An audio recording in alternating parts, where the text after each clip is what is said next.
देखो, ये सारी चीजें मैं आपको पैनिक करने के लिए नहीं बोल रहा हूँ, बट ये जो उनका आया हुआ ड्राफ्ट है, पीडीएफ है, इसको तो हमको अच्छे से पहले एनालाइज तो करना पड़ेगा। तभी तो जाके इस पे स्ट्रैटेजी बनाएंगे, और स्ट्रैटेजी बना के हम इसकी वैसी स्टडी कर पाएंगे जैसे हमको उससे, है ना, प्रोग्रेसिव स्टडी बोला है उन्होंने। नाइन्थ में बेस बनेगा, टेंथ के लिए इंपॉर्टेंट होगा, and then you will score the marks, and there will be enhancement in the knowledge.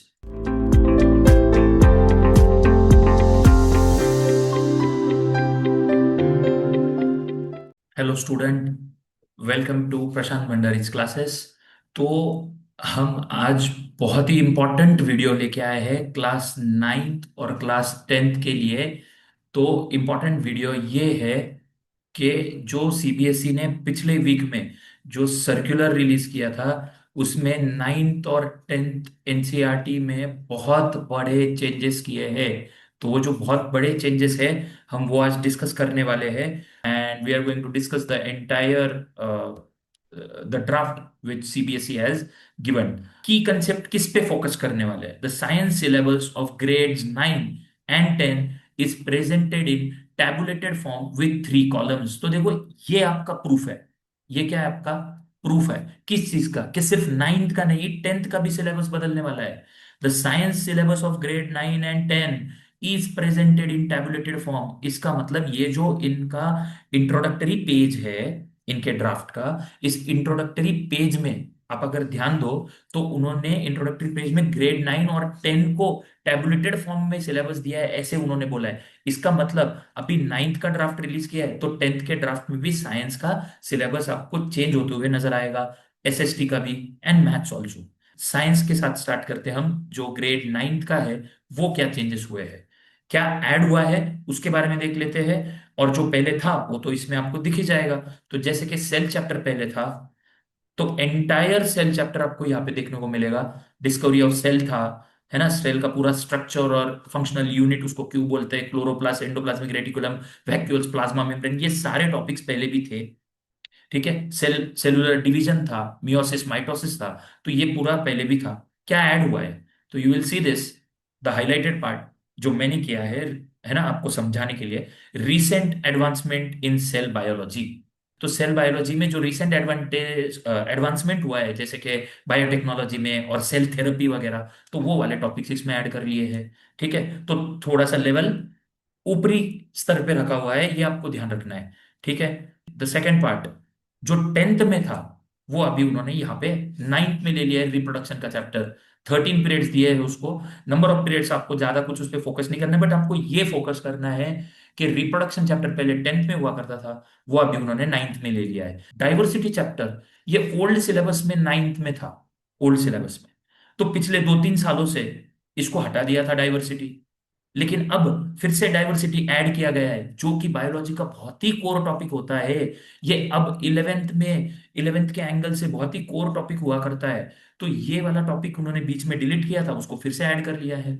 फिर उसके बाद ये वाला चैप्टर पिछले बार भी था, मिक्सचर्स, देयर सेपरेशन। ठीक है, ये वाला ऑलरेडी था। फिर वो तो एज इट इज है।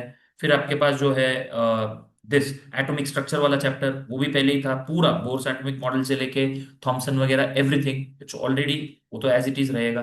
फिर उसके बाद आपके पास जो है atoms and molecules, this chapter is also kept as it is, जो नाइन्थ में था। अब बड़ी इंपॉर्टेंट चीज क्या ऐड किया है अभी, जो सबसे इंपॉर्टेंट है, एनसीईआरटी ने एक इसी ड्राफ्ट में बोला है कि अर्थ साइंस हम ऐड करने वाले हैं।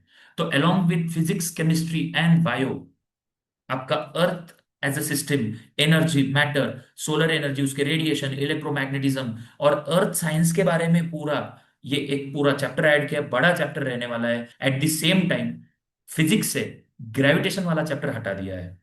तो आपके पास मोशन चैप्टर पहले भी था, forces and laws of motion वो भी था, तो ये दो तो वैसे ही रहेंगे नाइन्थ में।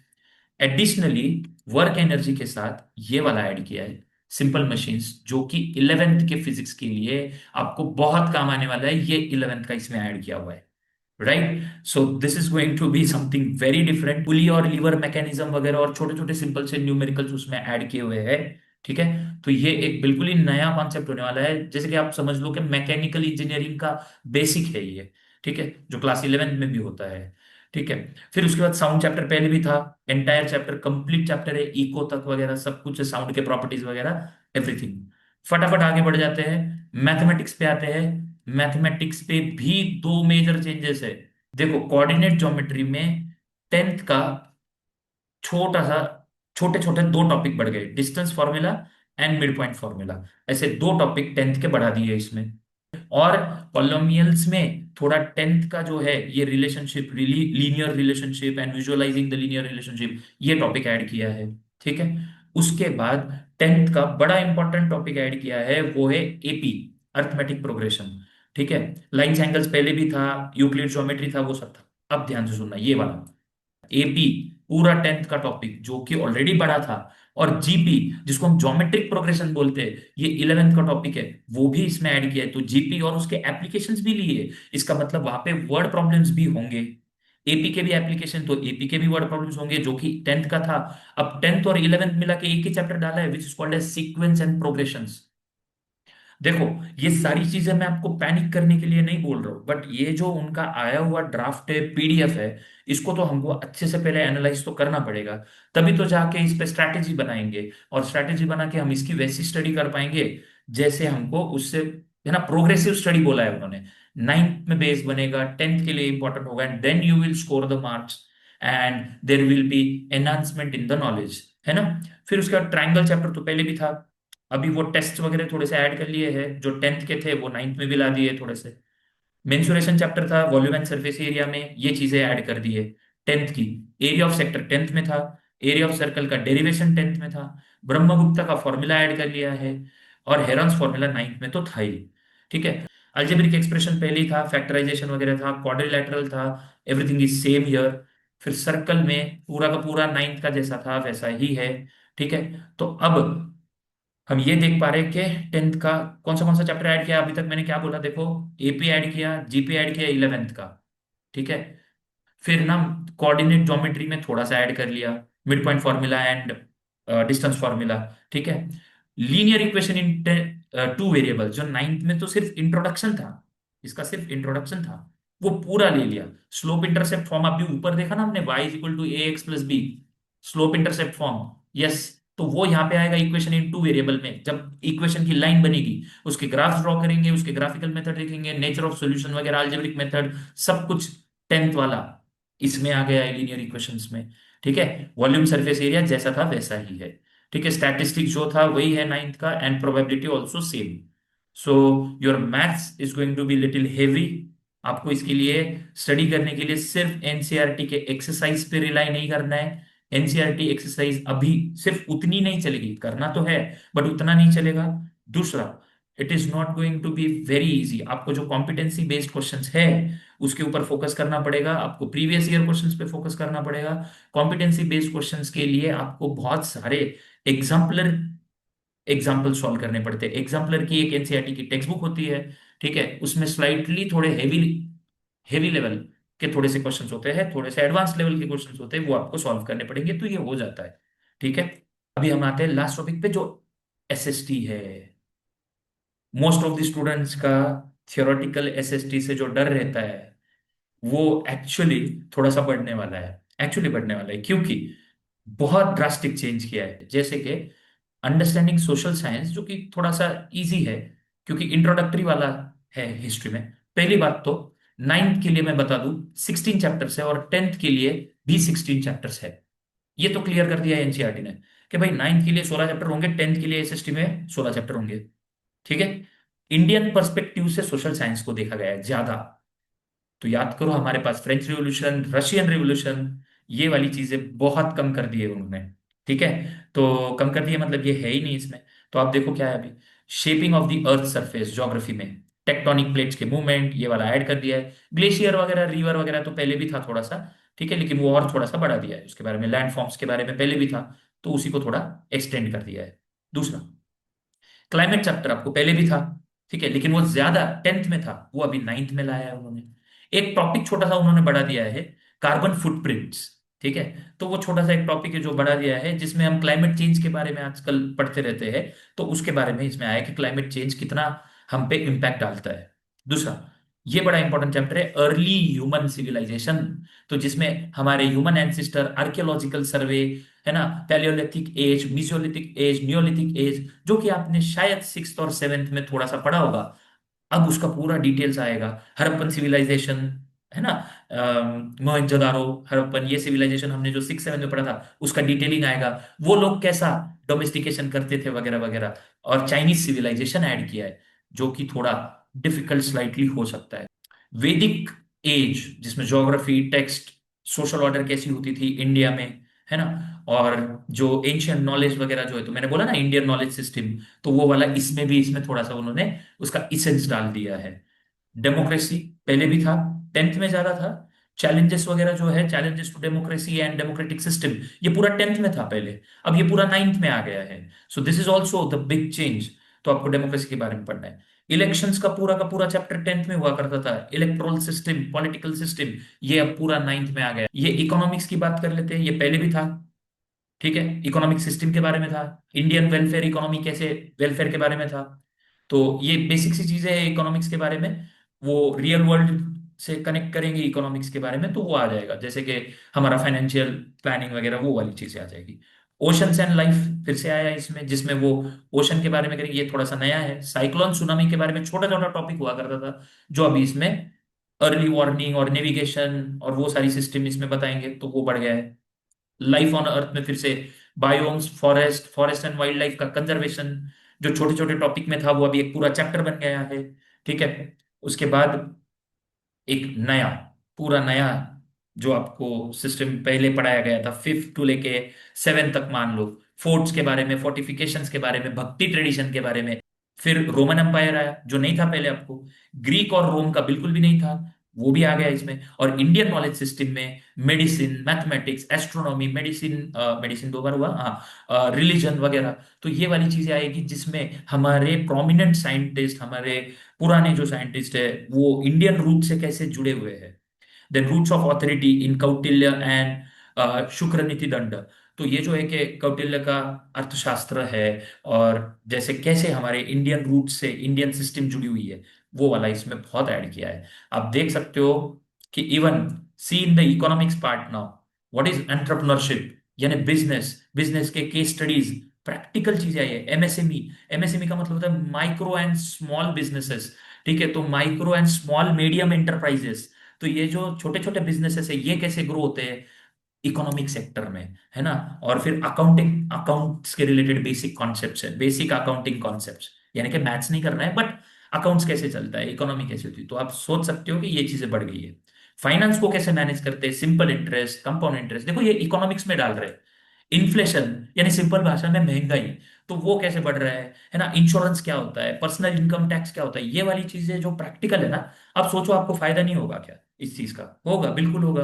क्योंकि इनकम टैक्स हुआ, आपका बजट, चाहे आपका पर्सनल बजट हो, फाइनेंशियल बजट हो, कंट्री का बजट हो, कंपाउंड इंटरेस्ट के बारे में आप सीखोगे, आप स्टॉक्स के बारे में सीखोगे, बॉन्ड्स के बारे में सीखोगे, शेयर्स के बारे में सीखोगे, इन्फ्लेशन मतलब मैंने बताया कि महंगाई के बारे में सीखोगे।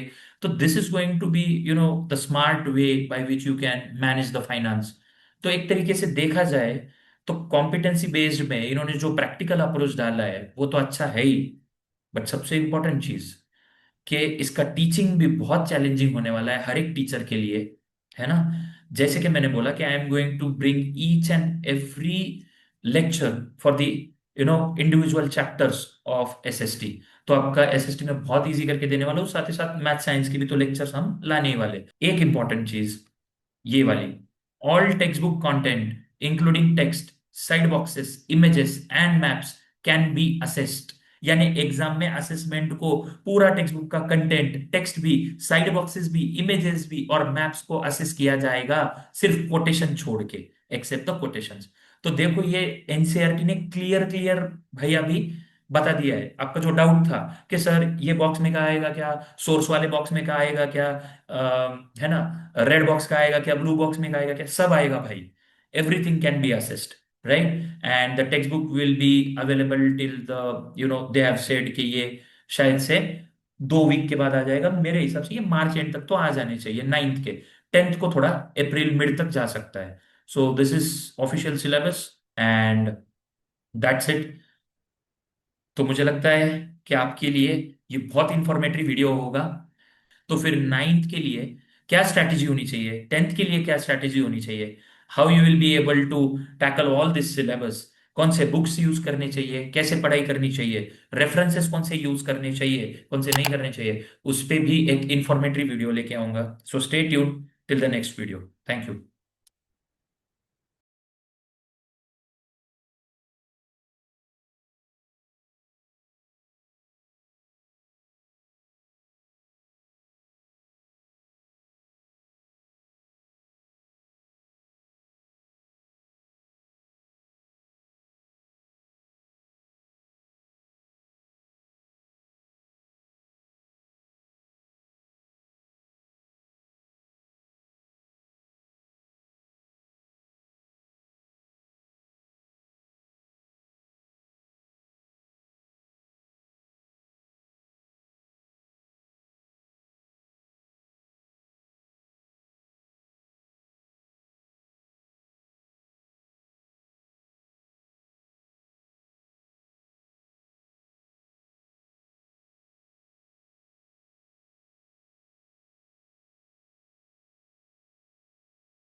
चलो, अभी हम आते हैं एक बड़े इंपॉर्टेंट इस पे।